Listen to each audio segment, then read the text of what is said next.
Amis Madnote, amis de YouTube, amis de Facebook, amis d'Internet, bonjour et bienvenue dans la présentation du DVD de la semaine.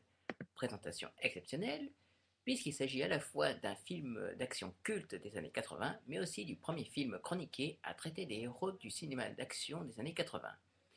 Au programme donc cette semaine, Robocop de Paul Verhoeven. Pour en revenir au cinéma d'action, comme on le sait, dans les années 80, nombreux héros ont émergé et redéfini le cinéma de genre et en traumatisant plus d'un, comme moi par exemple.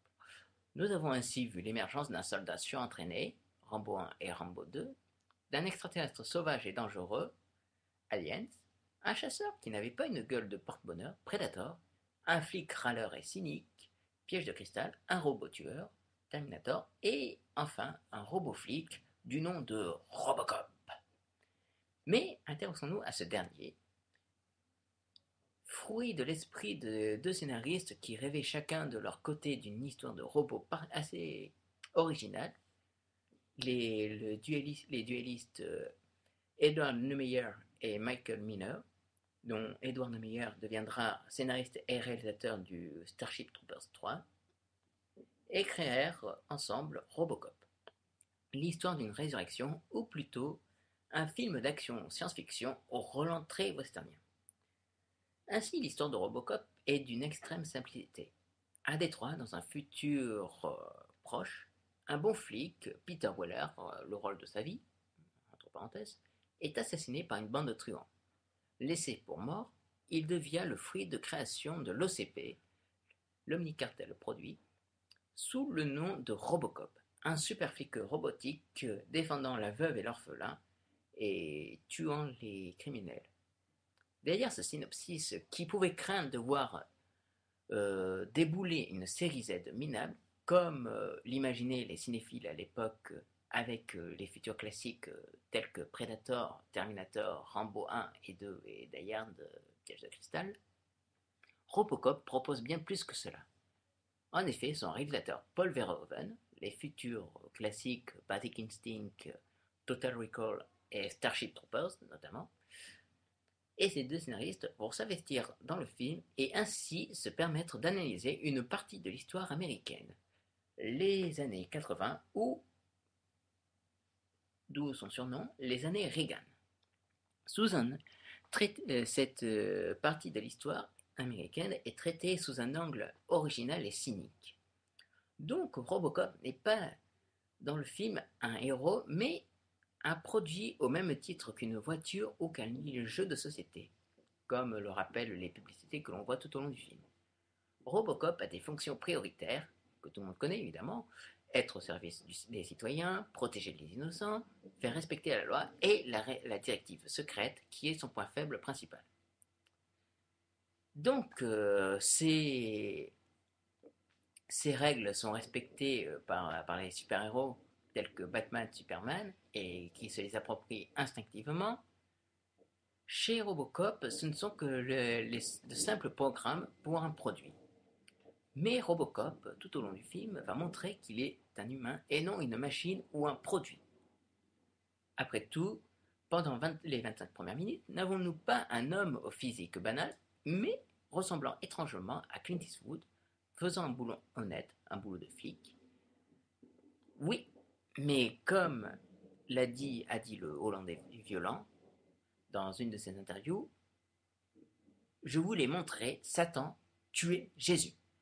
Et il le prouve via une séquence des plus violentes et éprouvantes dans le cinéma d'action où Alex Murphy, toujours interprété par Peter Weller, il n'a pas changé, est mutilé, truffé de plomb et abattu comme un animal sous les yeux d'une partenaire choquée, Nancy Allen, que l'on connaît puisque tout le monde l'a vu dans Carrie de Palma.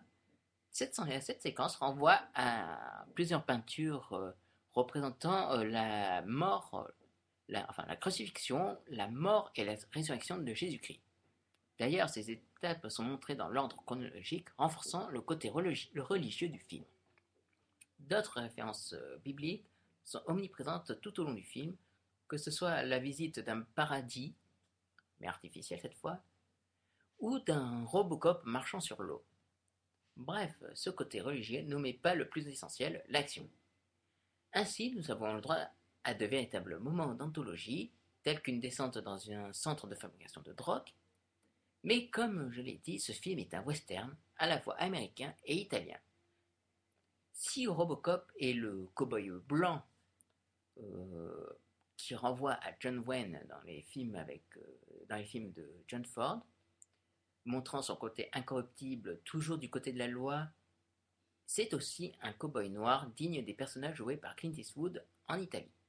Ainsi, Murphy, et plus tard Robocop, n'est-il pas un personnage qui ne parle pas beaucoup, ne prononçant que de courtes répliques, parfois teintées d'un humour sarcastique, comme par exemple, après avoir sauvé une femme d'un viol, Robocop ne lui indique-t-il pas qu'il appellera le centre anti-viol, ou alors, après avoir saccagé une épicerie, ne souhaiterait-il pas une bonne nuit aux commerçants?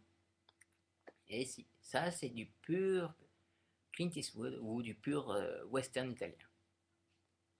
Bref, cet humour caractérisant le personnage complète parfaitement l'esprit cynique et contestataire du film sur la politique de consommation de l'ère Reagan, via, comme je vous l'ai dit, des publicités et un feuilleton débile dont on ne connaîtra jamais le sens et dont la fameuse fin est «J'en prendrai pour $1». Eh oui, je sais. Mais malheureusement, la réalité est tout autre puisqu'on se trouve carrément l'épée dedans. Bon, bref, passons. Mais cette ère Reagan marque aussi le début du capitalisme à l'excès. Ainsi voyons-nous des yuppies ou des hommes d'affaires plongés dans un univers de sexe, drogue et surtout qui montre parfaitement les relations de haine que peuvent entretenir des cadres ambitieux, comme le les deux personnages, le méchant et le pas trop méchant, mais quand même un peu, hein, si, si. Enfin, comme le montre le personnage interprété par Ronnie Cox et l'autre, je ne sais plus son nom, qui joue le rôle de Bob Morton. Bref. Et puis, comme on peut le voir donc avec cette relation de haine entre ces deux cadres, qui cherchent à conquérir le PDG de l'OCP, quitte à s'entretuer par des méthodes peu orthodoxes et violentes. Ah, en effet, parlons de la violence. C'est vrai que Paul Verhoeven vient de l'Europe, le continent de Godard, Almodovar, et. Non, non, non, non, allez, je vais pas vous emmerder avec ces conneries-là. Mais Verhoeven est un réalisateur viscéral et qui, pour exprimer un sentiment, utilise la violence comme langage. Après tout, ne voyons-nous pas Murphy tuer? Enfin, pardon, excusez-moi, je vais me reprendre. Après tout, ne voyons-nous pas Murphy violemment assassiné? Si. Ne voyons-nous pas 20 truands abattus par Robocop? Si. Et ne voyons-nous pas Robocop se venger enfin? Si. Et le sang coule à flot et les corps sont souvent en lambeaux, car Paul Verhoeven filme la violence comme il filme Robocop, se souvenant de qui il était, avec donc entre parenthèses une série de séquences le montrant, se rappelant, notamment via une scène où il visite sa maison vide, revoyant sa femme et son fils, son paradis perdu à tout jamais. Car en effet, Paul Verhoeven filme tout ça avec du cœur et des tripes, puisque ces séquences, surtout la dernière que je viens de citer, sont déchirantes. Mais reparlons de l'action, évidemment, puisque c'est ça qui nous intéresse. Pour son premier film rempli de gunfights, le Hollandais violent, comme on l'appelle si souvent, s'en sort avec une aisance déconcertante, bien qu'il soit aidé par Monte Hellman, et bien que cette aisance dans les scènes d'action sera confirmée plus tard avec Starship Troopers, Paul Verhoeven cite sans difficulté Peckinpah, Léon et les films de chevalerie comme influence. Bien que je n'en parle pas souvent, la musique tient une place particulière dans ce film. En effet, elle démontre la dualité que se livre le héros tout au long du film. Est-il une machine ou un homme enfermé dans une machine? Et place le regretté Basil Poulduris au panthéon des grands compositeurs de cinéma de genre. Le thème, d'ailleurs, le thème principal trotte dans la tête longtemps après visionnage du film.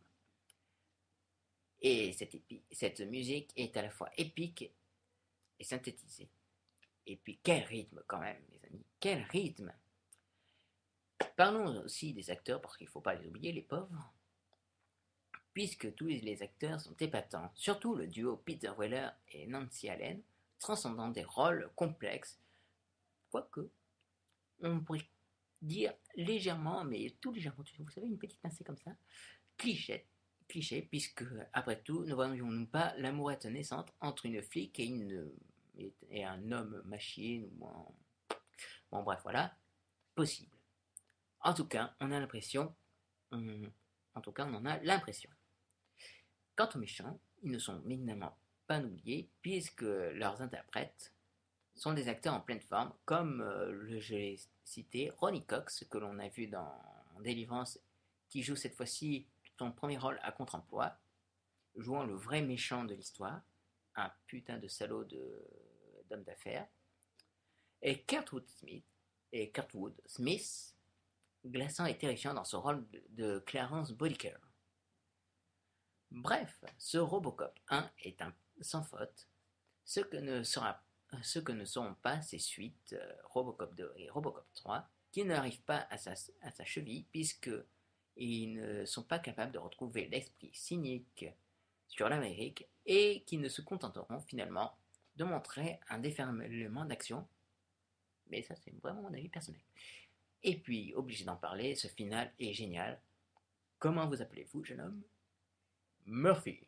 Ah là là, ça c'est vraiment... Ah oui, obligé de vous en parler. Les dialogues sont vraiment badass.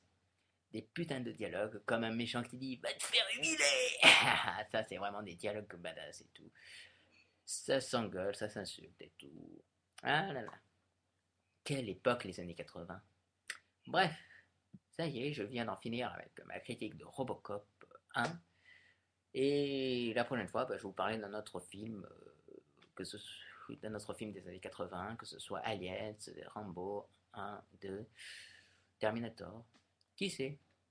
La vie est parfois longue, parfois courte. Bon, bref, au lieu de partir en couille comme ça, je vous dis salut et à une prochaine. Ciao!